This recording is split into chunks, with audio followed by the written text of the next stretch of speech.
Apa maknanya pada saat Pak Prabowo menggendong kucing? Kalimantan juga ada, Ji. Banyak, Sumatera. pasti ada, nggak mungkin nggak ada. Tapi kan Di Pulau minimal Jawa itu di lebih. Pulau Jawa lebih identiknya itu.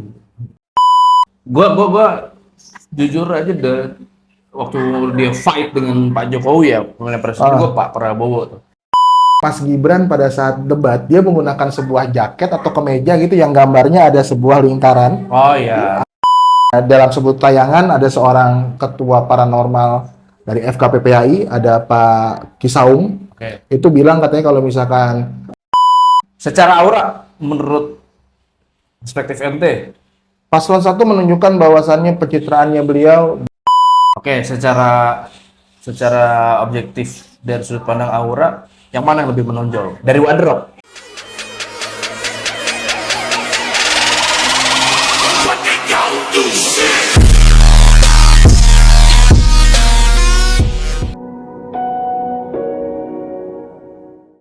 Iya tadi kucing.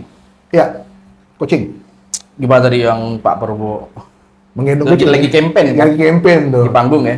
Nah, kita bahas dulu kucingnya nih. Kucing dari sisi spiritualitas adalah binatang yang menggambarkan kemandirian, Oke. intuisi, dan misteri. Kemandirian, intuisi, dan misteri. Ya, Bukannya kucing itu manja? betul. Tapi dari satu sisi kucing itu punya kemandirian dia. Oke. Nah, apa maknanya pada saat Pak Prabowo menggendong kucing? Artinya di sini Pak Prabowo ingin menunjukkan bahwa beliau memiliki sebuah tekad kemandirian. Dia pengen bangsa ini mandiri segala macam. Itu mempertegaskan itu aja sih. Oke. Nah, kucing biasanya parameternya kalau misalkan di rumah kita ada kucing banyak segala macam, itu dia akan menempati zona-zona yang di mana memiliki sebuah simpul-simpul Oh. energi. Oke. Nah, simbol-simbol energi itu bisa jadi tempatnya ada penunggunya lah, ada apa, terus kita bilangnya energi Oke, lah ya. energi, oke. Jadi dari situlah kita melihat, oh ternyata seperti ini ya, gitu. Nah, apalagi tambah kultur lagi dari paslon nomor 2 ini adalah Mas Gibran dari Solo. Nah, biasanya pengaruh sangat kuat sekali karena darah Solo, darah Jawa itu biasanya akan lebih mengenal tentang dunia spiritualitas alam itu lebih banyak. Tapi di Kalimantan juga ada, Ji. Banyak, Sumatera. pasti ada, nggak mungkin nggak ada. Tapi kan Di minimal Pulau Jawa itu di lebih. Pulau Jawa lebih identiknya itu. Oke. Tapi kan mereka juga, Pak Ganjar kan Jawa juga, Caimin juga Jawa Betul. juga. Ada hal-hal yang membedakan kan. Spiritualitas Caimin dengan pondok pesantrennya, Oke. ya kan. Nah, paslon nomor 2 dengan rajanya, dengan hidup dengan kebiasaan-kebiasaan raja. Sedangkan di paslon nomor 3 juga Pak Mahfud juga gitu-gitu juga pernah mondok segala macam. Jadi sebenarnya secara spiritualitas 3 capres ini sebenarnya menguasai hal itu. Tapi sekali lagi tadi saya bilang yang meluangkan waktu lebih banyak dengan alam, dia duduk dengan alam, dia grounding karena kan tetap dong ada pressure, tekanan segala macam. Dan mereka mau kemana? Hiburannya apa? Kan gitu. Satu-satunya hiburan yang paling mujarab adalah back to nature. Oh, oke. Lagian juga kayak balik lagi ke aura lagi ya. Balik lagi ke aura sebelum nanti ada episode sendiri kita bahas soal kucing tuh. Pak Prabowo, gua jujur aja waktu dia fight dengan Pak Jokowi ya, pemilihan presiden gua Pak Prabowo tuh. Karena gue lihat dari background yang militer, sigap, yang tadi antum sempat bilang juga dia nggak perlu A B C D E A B B C C gitu kan. Nggak pakai tadi kaling-kaling. Nah ini dari perspektif gue ya, ketika dibangun atau di branding dengan tim kampanyenya yang nggak tahu selepas itu pro dan kontra ya, tari-tari gemoy. Ini kalau menurut gue kayak menurunkan kadar yang gue nggak tahu apa-apa ya, kadar aura dia selaku Menhan kah atau militer kah? Itu kalau menurut gue kayak turun deh gitu kalau menurut gue. Nah, perspektif antum yang lebih punya sains itu gimana? Kita mengenal dengan sisi paradoks. Anomali kan. Jadi tidak serta-merta harus mengeluarkan sisi yang kuatnya terus. Tapi orang pengen ngelihat sisi humanisnya dari seorang Prabowo. Makanya dimunculkan dengan cara itu. Pun sama pada saat Mas Gibran pada saat debat, dia menggunakan sebuah jaket atau kemeja gitu yang gambarnya ada sebuah lingkaran. Oh iya, Naruto Di kanan. Nah, itu kan sebenarnya kalau dalam dunia hipnoterapi kan seperti putaran alam pikiran kan. Oke. Nah, ini kan sebenarnya adalah hal yang menarik.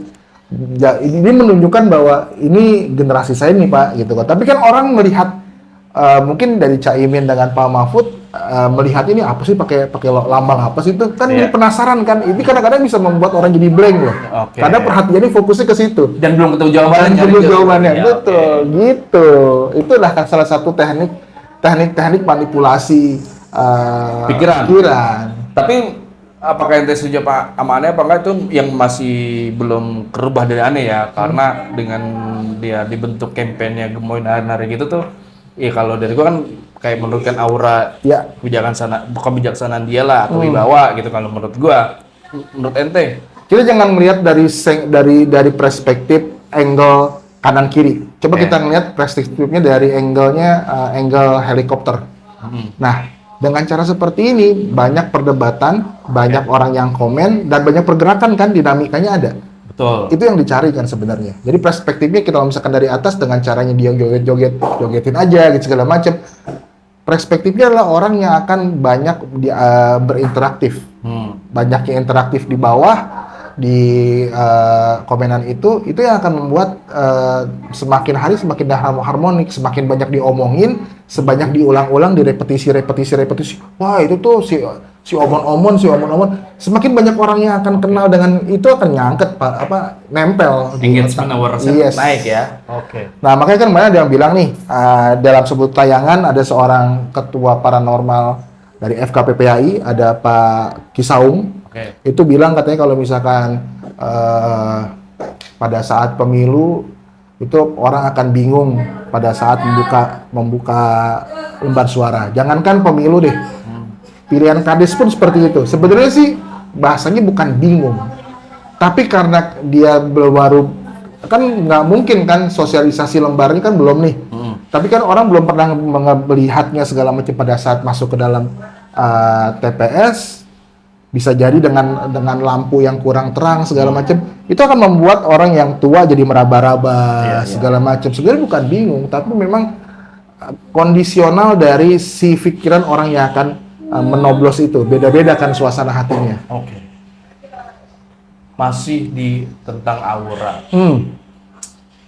Wardrobe. Yes. Wardrobe paslon 1 jas peci. Hmm. Wardrobe paslon 2 karena kemeja biru telur asin Yap. atau pakai jaket Yap. yang kemarin masih Gibran pakai. Hmm. Dan paslon 3 wardrobe-nya adalah jaket-jaket varsity atau Ya. bomber kayak gitu ya. Secara aura menurut perspektif ente, Paslon 1 menunjukkan bahwasannya pencitraannya beliau pengen menunjukkan bahwa mereka dari sisi intelektualitas, sisi yang punya daya pikir dan bisa juga merayat gitu kan. Dengan jas dan peci itu formal banget. oke. Tapi di paslon nomor 2 dia mengubah itu. Bagaimana dia mengubah orang yang selama ini terjebak melihat foto-foto di depan kelas, ada foto presiden pakai jas, dia rubah itu. Dan ini merupakan sebuah dinamika baru. Orang akan kepikiran gitu kan, teriang-iang sampai menjadi sebuah perdebatan. Ini pun saya pikir adalah salah satu cara untuk menjadikan orang membicarakan paslon nomor 2. Oke. Di nomor 3, saya tidak tahu bisa dibilang ikut-ikutan atau tidak, tapi yang jelas di paslon nomor 3 juga hampir menyamai paslon nomor 2. Mindsetnya seperti itu. Dia gunting pakai bomber, dijadikan seperti James Bond, seperti itu kan. Seperti pengen keluar dari zona nyaman yang selama ini kita melihat paslon ada yang begini, ada Zona yang mainstream begini. lah ya. Ya, zona mainstream yang sering dipakai orang gitu kan. Oke. Jadi saya rasa itulah kelebihannya untuk bagaimana caranya menempelkan sebuah pesan dengan cara dengan pose foto dari hasil gambarnya segala macam. Sejauh ini saya melihat aura yang ditampilkannya beda-beda karakter. Oke, secara objektif dari sudut pandang aura, yang mana yang lebih menonjol? Dari wardrobe. Dari wardrobe. Yang kalau misalkan dari sisi saya sendiri melihatnya akan mata, kita bicara mata ya, mata akan lebih memandang ke sisi nomor 2. Oke. Pada saat sisi nomor 1 kita akan melihat agak sedikit boring dengan pakai jas, pakai Mainstream. mainstream. ke nomor 3 itu akan agak sedikit jomplang antara Pak Ganjar dengan Pak Mahfud. Ya. Berarti dari perspektif ente, dari teritorial wardrobe, aura wardrobe Iya. di nomor 2 ini ya. Ya, yang kelihatannya bisa saling menutupi dan bisa saling melengkapi. Oke. Tapi kan lagi-lagi sekalipun ini kita bahas seperti ini kan semua kita kembalikan kepada masyarakat. Karena ini hanya perspektif dari sebuah keilmuan yang mungkin bisa dianggap benar dan juga bisa dianggap salah. Karena baru hanya sudut pandang saja. Oke, betul. Kan ini terakhir kayaknya. Masih di teritorial aura. Yap. Akan ada the last campaign. Kampanye terakhir, kampanye akbar. Yap. Ada yang di GBK, ada yang di JIS, ada yang di mana Pak? Di daerah Jawa lah. Ya. Gue lupa namanya apa. Dari sisi aura, mereka campaign dengan kampanye terakhir di tanggal 10 Februari ya kalau nggak salah. 10 Februari itu aura mana yang sampai detik ini deh? Yang menurut antum dari media sosial kah? Dari manakah? Ente lihat aura campaign terakhir masing-masing paslon tuh seperti apa? Sebelum nanti masuk ke aura ini lebih menonjol. Di Nusantara ini punya yang namanya kalau misalkan kita melihat dari sisi teman-teman yang ada di bawah di tayangan YouTube segala macam, punya yang namanya dorpal-dorpal. Nah, dorpal-dorpal ini adalah simbol-simbol energi. Oke. Saya teringat dengan Kang Diki itu almarhum dari Bandung. Oke. Nah, Pak Soekarno, presiden kita yang pertama, itu sangat mengerti dan sangat paham dengan dunia itu. Makanya dia membuat GBK menjadi sebuah tempat pusat kegiatan olahraga baik apapun di tengah kota. Oke. Dari sisi manapun orang pasti bisa berdatang ke GBK. Dari Jakarta Barat, Jakarta Timur, Jakarta Selatan, Jakarta Pusat, itu semua pasti akan bisa datang ke GBK. Dan GBK menjadi sebuah parameter untuk gengsi, pride. Oke. Jadi kalau saya bilang, kalau dari sisi aura, untuk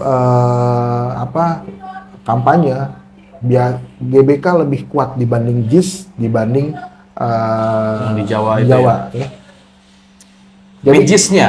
kalau ya dari sisi auranya ya, walaupun nanti di JIS-nya ini kan kalau misalnya di 01 kan pengen menunjukkan bahwa ini hasil dari pembangunannya beliau, tapi secara histori, spiritualitas, aura itu GBK lebih kuat. Chemistry-nya dahsyat. Oke. Berarti dari sudut pandang ente, wilayah teritorial, the last campaign, kampanye terakhir atau big campaign, kampanye akbar itu aura yang lebih besarnya itu di GBK ya. Dan tiga-tiganya paslon kan juga sudah pernah pakai di GBK juga kan. Tips yang paling cepat untuk membangkitkan aura bukan hanya sekedar membeli minyak lalu bayar orang untuk bisa buka aura. Tapi aura itu sendiri adalah bagaimana kita yang tahu tentang aksesnya diri kita. Jadi kan nggak mungkin dong kita bisa nyalahin ibarat lampu yang tahu panel lampu di rumah kita kan cuma kita, bukan orang lain. Kan gitu. Nah, bagaimana caranya untuk membangkitkan aura? Membangkitkan aura yang paling mudah adalah latihan senyum. Latihan senyum dengan ikhlas. Karena senyum ini ternyata, pada saat kita senyum, ada 3.600 saraf dan saraf-saraf lainnya yang bersinergi. Dan pada saat kita senyum, hormon dopamin keluar, hormon kebahagiaan keluar. Makanya kalau misalkan kita pengen aura bagus, latihan senyum. Karena pada saat senyum, ada sebuah rasa syukur di situ.